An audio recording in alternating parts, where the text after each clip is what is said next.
Короче, biz Ozod bilan ko'rishdik. Biz boshqa Ozod bilan partnyorskiy video olmaymiz. So'ramiz tugadi. Ozod haqida ham, men haqimda ham. Bu videomizdan bilib bilmasa har xil haqoratli gaplar, nimadir yozganinglarning foydasi ham yo'q.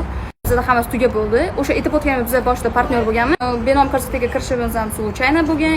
Bu yerdagi hamma narsa случайно, xabarim bo'lmagan.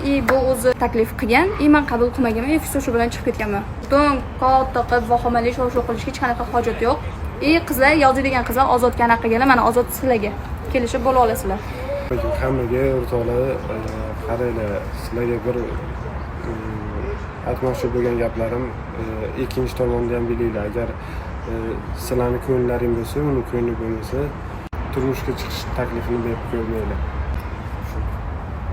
Asofga shuki, qiz bola bilan o'g'il bola o'rtasida hech qanaqa do'stlik bo'lmaydi. Yo o'g'il bola qiz bola yoki qiz bola o'g'il bolani yaxshi ko'rib qoladi, ko'ngil tushib qoladi va chuvsma masalasi boshlanadi.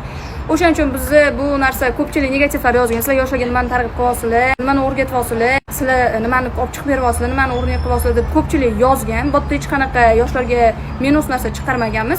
Shunchaki o'rnak bo'lishini xohladi Ozod, shtobi yaxshi ko'rsanglar, oldin o'ziga aytinglar, qabul qilsagina, undan keyin ota-onasining yoniga borib, men shunga o'xshash narsalarni qilinglar degan xulosaga kelgan. O'sha narsani yoritib bermoqchi.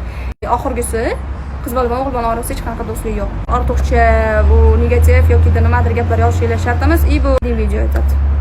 Всем спасибо.